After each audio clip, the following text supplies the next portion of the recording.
raping Sylvie and I pushed him off the second floor of the barn. Yeah, it's his son. Whose son? Jules? What? In the world of Beauty and Black, gravity isn't the only thing that kills. When Jules' son, Glenn, hit the floor, the Bellaire dynasty didn't just crack, it shattered. Well, the family was cleaning up blood and secrets. Kimmie was doing something they never thought possible. She wasn't just surviving anymore. She was taking the throne. If you thought Squid Game had a cold protagonist, you haven't seen Kimmie's final move? Today, we're breaking down the exact moment the power shifted, the dark psychology of that balcony fall, and how Kimmie used the Bellaire's own arrogance to bury them. Let's talk about the fall. This wasn't just a freak accident. This was the Dexter moment of the season. Rain. Kimmie becoming both his boss and stepmom. And Kimmie isn't backing down. Most people call the police during a robbery. Charles. He picks up a chainsaw. This is where Tyler Perry leans into that slasher film energy. Charles doesn't just defend himself. He goes into a blind rage. But here's the detail everyone is missing. Varney is there to witness. The aftermath. When Varney walks in and sees the dismembered body, the look on his face isn't just fear. It's the realization that he's been sleeping with a monster while Charles is dealing with chainsaws. Kimmie is dealing with a different kind of blade. The one Roy put in her back. Roy was the only person Kimmie trusted. The only one who saw her as a human and not just a body for sale. But in the world of the Bellairs, everyone has a price.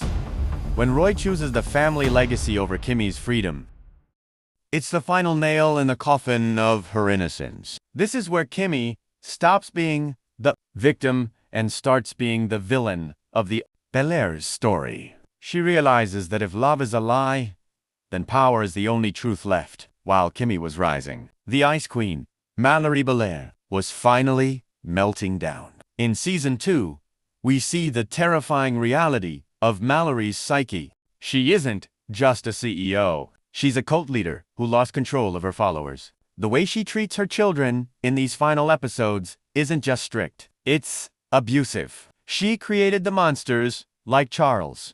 And now, she's shocked that they're biting her hand. Watch her face in this scene. That isn't fear of jail. It's fear of being nothing. Without the Bellaire name, Mallory is just a woman who sold her soul for a crown made of glass. And Kimmie just threw the first stone. If you want to talk about the most heart-wrenching moment of the season, we have to look at Rain.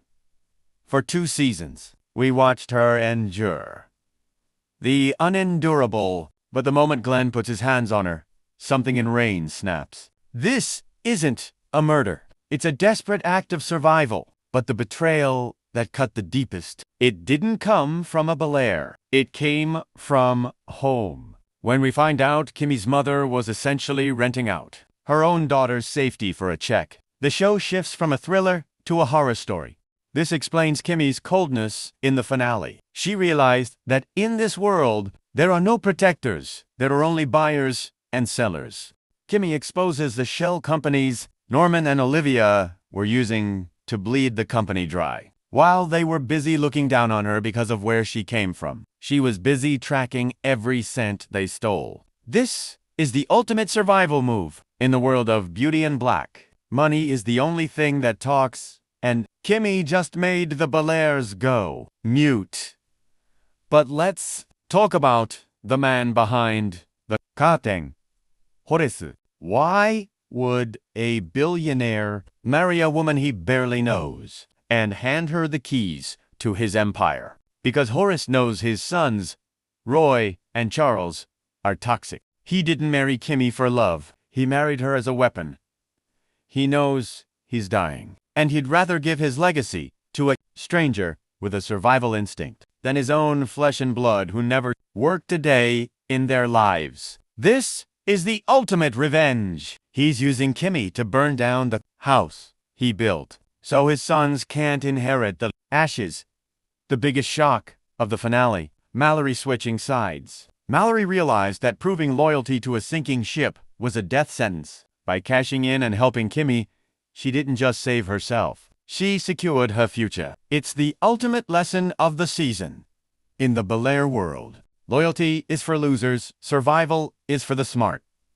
Season 2 didn't just end, it exploded. We have Charles potentially facing a murder charge, Roy losing his inheritance, and Kimmie sitting on a throne that is still on fire. Is Kimmie finally safe, or has she just put a bigger target on her back for Season 3? They say money can't buy happiness, but in the world of Beauty and Black, money buys silence. It buys power, and sometimes it buys a way to hide a body. Season 2 didn't just raise the stakes. It set the entire table on fire, from Kimmie's calculated boardroom coup to Charles' gruesome basement hobby. The Bellairs have finally run out of secrets. Today, we're breaking seconds of pure chaos that changed the show forever. If you're still thinking this is just a drama, you haven't been paying attention to the bodies piling up. Let's start with the tragedy of Rain. For 2 seasons, Rain has been the moral compass, the one we hoped would escape. But the moment Glenn cornered her on that balcony, that compass broke. When Glenn fell, it wasn't just a character death. It was the death of Rain's innocence. This is a classic survivor's burden. She didn't mean to kill him, but in the eyes of the law, and more importantly, in the eyes of a grieving, vengeful Jules, Rain is now a target. This scene proves that in the Bellaire orbit, even the victims are forced to become monsters, just to see the next morning. Then we have Charles. While Kimmie is fighting with contracts, Charles is fighting with a chainsaw. This robbery scene was a masterclass in tension. Most people see this as a random burst of violence, but look closer. This is Charles' Dexter moment. He's sloppy, he's fueled by adrenaline, and he makes a fatal mistake. He leaves a witness. Varney seeing the aftermath isn't just a plot twist. It's a ticking time bomb. Varney is the only person who can truly dismantle the family from the inside. But the question is, will Charles let him live long enough to talk to the FBI? Now, let's talk about the boardroom heist. This is where Kimmie proves she's the smartest person in the room.